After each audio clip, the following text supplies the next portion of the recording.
Good afternoon. We're glad to have you here in the chapel on Zoom, and those of you who will be watching our video later after Clint has an opportunity to post it. We have been talking this week on the biblical character of Samson and the leadership law of solid ground. So we're on Wednesday, day 3 of our series this week, and so we're delighted to have you with us, and we have a jam-packed 21 minutes today, so we'll just jump right in. So our thought for today, which of course we do every session to start the session, says this: when leaders are out of touch with God and their people, they lose their teachability. So today we're going to talk about teachability and how important that is for a leader. So we'll start with a couple of scriptures, both from the book of Proverbs, that talk about this issue of teachability. And so the first one is found in Proverbs chapter 10 and verse 17. And that says, "He who keeps instruction is in the way of life, but he who refuses correction goes astray."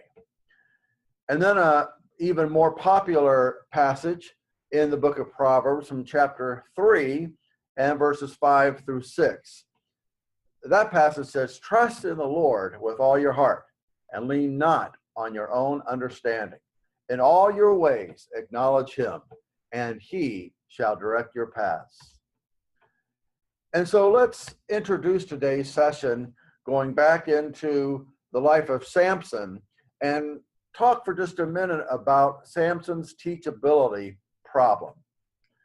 Looking at Samson's many flaws and problems, the one that got him into the most trouble was that he was not teachable. No matter what happened to him, for good or ill, he never seemed to grow any wiser. He kept going in his own wrong direction until his destructive end. Samson is practically a prototype of a leader who disqualifies himself from leadership. He was so self-centered, so undisciplined, so arrogant that he lost his teachability. And that loss can make even the most talented person ineffective as a leader. So let's look at what happens when leaders lose their teachability. We'll mention these 4 items and then we'll explain them in more depth. First, what happens when leaders lose their teachability? They lean on their own strength and understanding, going back to Proverbs 3, 5, and 6.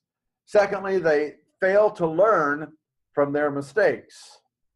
Third, they react instead of lead. And then finally, they are easily defeated. So let's unpack these one by one. First, they lean on their own strength and understanding. So they don't seek guidance from God or other people. They feel like they know what they're doing and don't need any input from anybody else, that perhaps that's a sign of weakness. And so they don't even bother to seek guidance from either God or other people. And so when we look at Samson and we compare him with the wonderful passage there in Proverbs 3, 5 through 6, he absolutely leaned on his own understanding and didn't trust in God. And we find that that precisely got him into trouble. What Samson did rely on instead of the wisdom of God was his own brute force that in and of itself was a gift from God. But he relied on that brute force to extricate himself from the situations his foolish decisions got him into. Just some examples. One, he killed 30 people for their clothes when he was embarrassed at his wedding. He killed 1,000 Philistines after the men of Judah turned him over to them. And then he ripped apart the gates of the city after he was caught with a prostitute. So in all these things, Samson really made a foolish decision and then used his strength to get him out of that situation.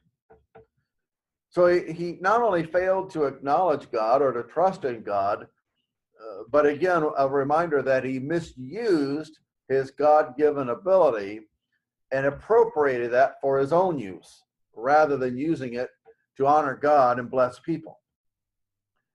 Then finally, Samson failed to acknowledge God as the source of his strength.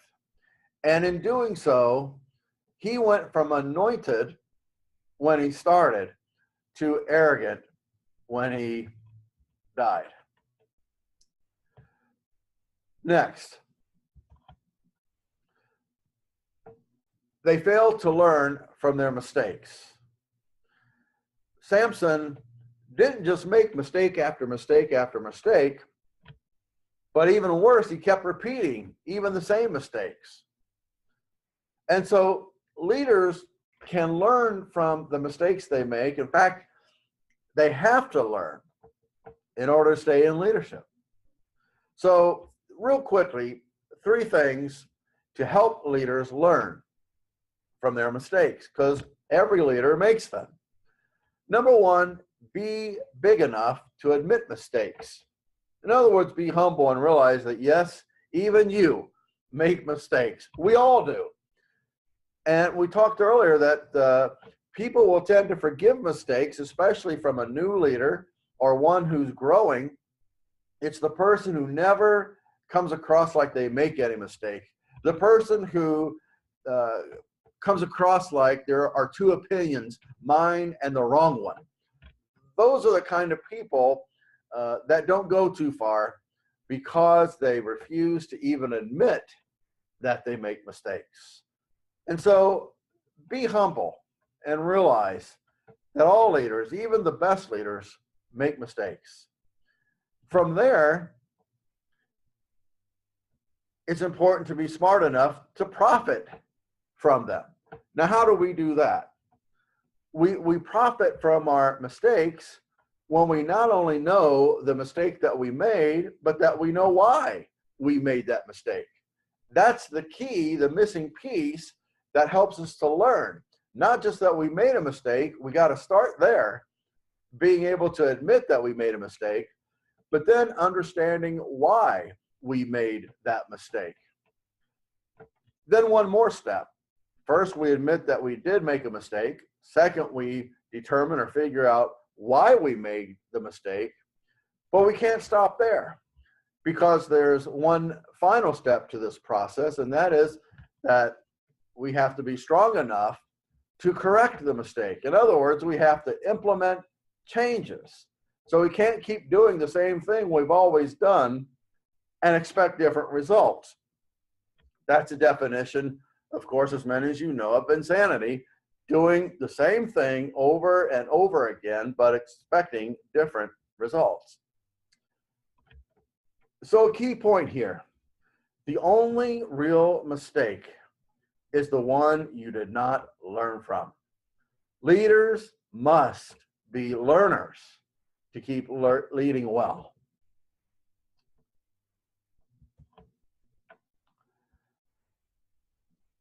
Samson was a person who always seemed to react instead of lead. You see, leaders need to be proactive. They need to get out in front of the game. They need to see things before others see them. And so leaders can't be in a situation or in a position where they're always reacting, where they're always behind the curve. And so when we review various events in Samson's life that are recorded in Numbers 13, 14, 15, and 16, we can see how much Samson was a reactionary person rather than a proactive one. For example, we'll just list maybe 6, 7 events. He sees the daughter of Timnah. Then Samson's reaction to that is that he demanded from his parents to marry her. On another occasion, the guest at his wedding guesses riddle. He then kills 30 men for their clothes. Third, his wife was given to his best man. What did Samson do? He burned the Philistines' fields. Next, the Philistines burned Timnah's house. He then viciously attacks them. Now, the next one is rather interesting. This is where the men of Judah turn him over to the Philistines. What makes this especially interesting, this event here, is that in those 4 chapters, that is the only time we see Samson interacting in any way with his own kinfolk, with his own people, the people in Judah. And there's one occasion where we find a record of him interacting with the people of Judah. They turn him over to the Philistines in order to save their own necks. But how does Samson respond? He kills 1,000 Philistines with the jawbone of a donkey. Next, the Philistines lie in wait to kill him. Samson reacts by tearing down the city gates. And then the final event, he is captured, blinded, and enslaved. What does he do? He takes revenge by collapsing the Philistines' temple, thus killing himself along with the Philistines. Isn't it interesting, though, when you review both these events and Samson's reaction, and this just really stuck out to me as I was reviewing this lesson, how much he was concerned with the Philistines, because all of these reactions from Samson dealt with the Philistines. We never see a record where he responds in any way or even takes the time to understand what the needs of Israel was, yet the scripture says that he was a judge of Israel for 20 years. So think for a minute, someone being in a leadership position for 20 years and not once checking in with those that they lead. Not one time in 20 years. Is it any wonder that Samson was an utter disaster as a leader? One final point then is that leaders who fall into this category of being unteachable, they're easily defeated. Unteachable people. Mark this down, asterisk it.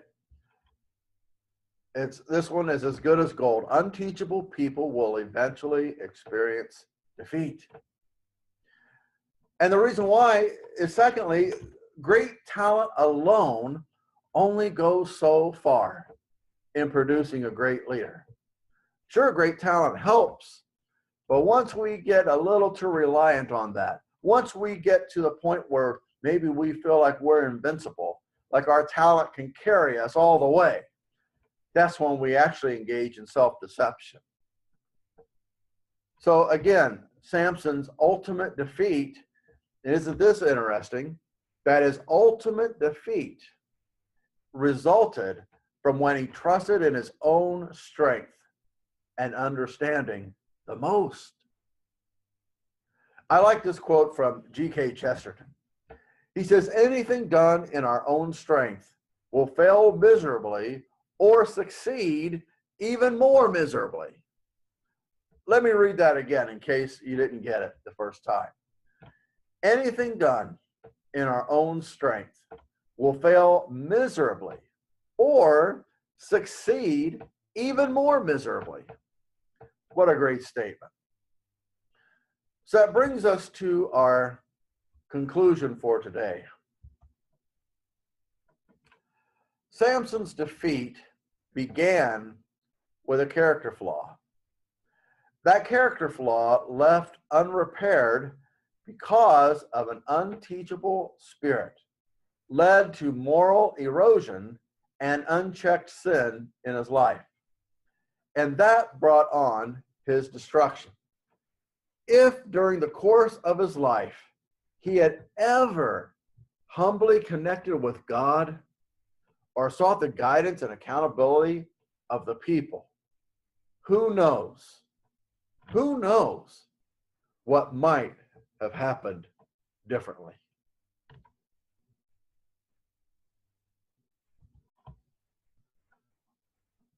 And so this brings us then to our question for reflection today.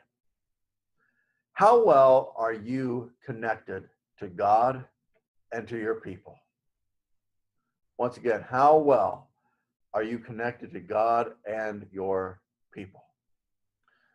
We look forward to seeing you back again on Thursday, tomorrow, for another session to learn from Samson.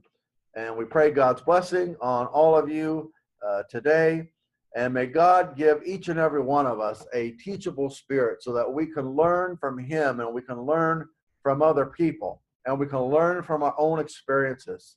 And remember that it's okay to make mistakes as long as we learn from them, because if we learn from them, they're not really mistakes.